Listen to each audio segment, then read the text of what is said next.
Yesterday, I ranked every single projected starting quarterback in the ACC. Today, we're going to take a look at where an expert is predicting every team will fall in the conference. What's going on, everybody? Welcome back to ACC Uprising. My name is Grant Mitchell, and we got a fun one today.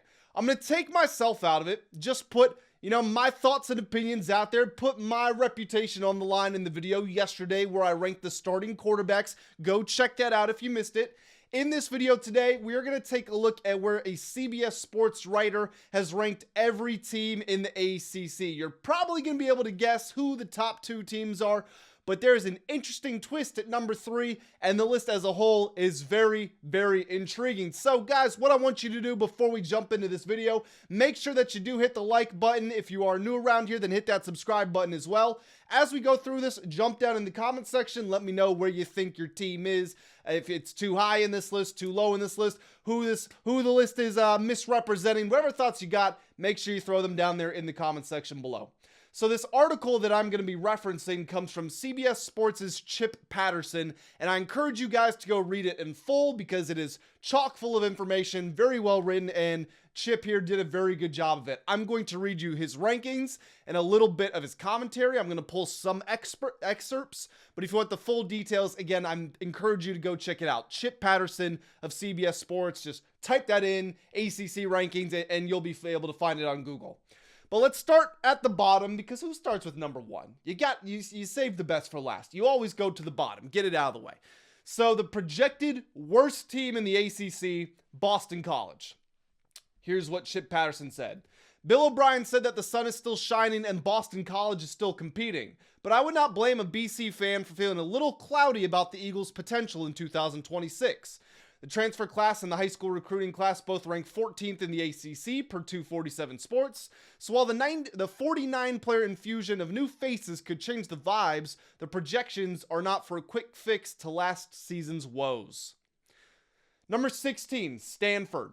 General manager Andrew Luck seems enthused about the future of Stanford football, with new head coach Tavita Pritchard leading the charge. And given the way the Cardinal arguably exceeded expectations in 2025, it's worth granting some optimism regarding the efforts to field a competitive squad. But from a power ranking perspective, just looking at last year's results and the roster changes in the offseason, it might be a year or two before we really see Luck and Pritchard's full vision on the field. Number 15 is Syracuse. Syracuse averaged 12.7 points per game across a 7-game losing streak to close the year, scoring more than 17 points just once and losing every game by double digits. The Orange lost 28 players to the transfer portal and will be adding just 18, with holes to fill including the top 4 pass catchers, top 2 running backs, and plenty of defensive production. And as we know, Steve Angeli as well is recovering from a ruptured Achilles. Expected to be back and healthy by summer, but no guarantee on how he will play. That's me adding that, by the way. Number 14 is Wake Forest. Jake Dickert worked wonders in year 1, leading Wake Forest to a 9-win season when the preseason projections had simply making a bowl as a marker of great success. The Demon Deacons logged high-end wins against Virginia and SMU and capped the season with a bowl win against an SEC foe in Mississippi State. That should have sparked a surge of momentum into the offseason. Unfortunately, there will be a lot of back to square one in Winston-Salem. The number 13 team on this list is Pitt. The good news for Pitt when it comes to the 2026 outlook is that the Panthers should be set at quarterback with the return of Mason Heinschel. As a true freshman, he was handed the starting job in early October and proceeded to lead the Panthers to wins in each of his first 5 starts, throwing 12 touchdowns in that span. Unfortunately, Heinschel and the Panthers cooled off down the stretch with lopsided losses to Notre Dame and Miami, as well as a bowl loss to ECU. At number 12 is North Carolina. Though it is year 2 of the Bill Belichick era, the roster turnover heading into 2026 had the Tar Heels looking a bit more like year 1 part 2. North Carolina lost approximately 30 players to the transfer portal off last year's team and will be replacing them with a 19-player portal class and 40 true freshmen from the class of 2026. And while that freshman class does include some exciting quality, ranking 18th nationally and 3rd in the ACC, it's going to be a challenge for those young players to build on last season's 4-8 result. Final team to miss the top 10 is Duke at number 11. On top of Darian Mensah, throw in the departures of Sean Brown to Virginia Tech and Terry Moore to Ohio State, and it's tough to say Duke came out on the positive side of the portal cycle. Walker Eget arrived from San Jose State to give them some proven experience at the quarterback position, but Manny Diaz will really have to rely on that culture that's helped power back-to-back 9-win seasons. Cracking into the top 10 here is Florida State. The deep disappointment of 2025 casts a shadow over expectations for 2026 because the rapid collapse from a top 10 team in the country to Mike Norvell hot seat conversations occurred so quickly. Florida State's portal class ranks 5th in the ACC and 26th nationally, but some of their brightest portal wins were related to young players that decided to stay put in Tallahassee. Number 9, California. Cal finished with a portal class that ranks 2nd in the ACC behind Miami and 14th nationally, checking in just behind Texas A&M and Auburn. The class is bolstered by size, 30 players, but also with quality, particularly on offense. 3 of 5 blue-chip portal prospects in the class are pass catchers for Jaron Kiave Sangapolatele, which should be a welcome change for the Bears, who were ranked 2nd in the ACC and tied for 14th nationally in drops last season. Number 8, Georgia Tech. There is some notable turnover for the Yellow Jackets after a strong 2025 that saw them start 8-0 and reach the top 10 of the rankings before stumbling down the stretch. Haynes King and Jamal Hayne are off to the pros after a couple of years as the cornerstone of the offense, and offensive coordinator Buster Faulkner decided to join John Sumrall's staff at Florida. Number 7 is Clemson. Betting on Clemson's success in 2026 is belief in a new wave of talent taking over in the wake of a mass exodus from last year's squad, which started the year with title hopes and plenty of NFL-bound talent, but never found its footing as a legit contender. Maybe new blood can yield results after a couple of seasons of underperforming, but there's enough unknown to prevent a placement inside the top 5 of the league when it comes to the power rankings. The final team outside of the top 5 is NC State at number 6. The enthusiasm for 2026 in Raleigh starts first and foremost with the return of quarterback CJ Bailey.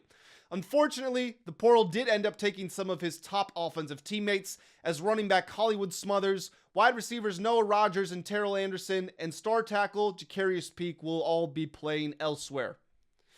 At number 5, and this is a big one here because we're getting into the top 5 now, Virginia Tech.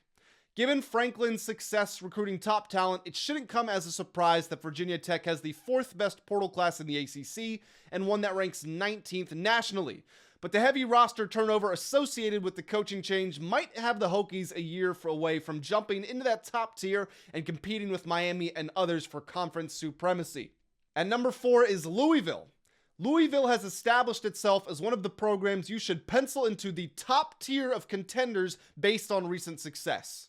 Jeff Brohm has 28 wins over the last 3 seasons, and though last year's conference record of 4-4 was his worst since taking over at his alma mater, the aggressive roster makeover suggests the Cardinals aren't looking to run back much of what was or wasn't working in 2025.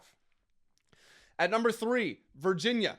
Tony Elliott and his staff went all out in 2025 with one of the largest transfer portal classes in Virginia football history, and it paid off with their first 11-win season in school history and a top 20 finish in the AP poll.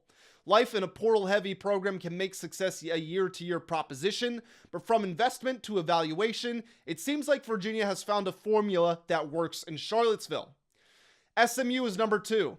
If not for a 38-35 loss to California on the final Saturday of the regular season, SMU would have been 2 for 2 for playing in the ACC Championship game in its first 2 years of membership. But even with that disappointment, it's hard to ignore the body of work Rhett Lashley has put together with the Mustangs since joining the league. SMU is 14-2 against ACC competition in the regular season, and last year logged wins against Miami, Louisville, and Clemson. And this should come as no surprise, the number 1 ranked team in the ACC, Miami. There is no expectation of a drop-off after Miami's memorable run to the national championship game, which solidified the Hurricanes as the class of the ACC moving forward. The talent acquisition under Mario Cristobal continues to be top-notch, and with 23 wins over the last 2 seasons, the on-field results has shown up as well. So just to recap here, from bottom to top, going from 17-1, the team rankings go Boston College, Stanford, Syracuse, Wake Forest, Pitt, UNC, Duke, Florida State, bottom of the top 10. Then it goes to Cal, Georgia Tech, Clemson, NC State. VT rounds out the top 5. Louisville, UVA, SMU, and Miami. Guys, what are your thoughts on these rankings? Again, all the credit in the world to CBS Sports' Chip Patterson. There's even more information in the article. Make sure you go check it out. But whatever thoughts you got, throw them down in the comment section below. Make sure you hit the like button on this video if you enjoyed it and if you're enjoying the content here on the channel. Subscribe if you are new around here. We are committed to covering every single team in the ACC. These ranking style videos are fun, but we also have news coverage coming as well. So make sure you're locked in by hitting that subscribe button. I'm gonna head out of here, but I appreciate you all hanging out and rocking out with us here at ACC Uprising.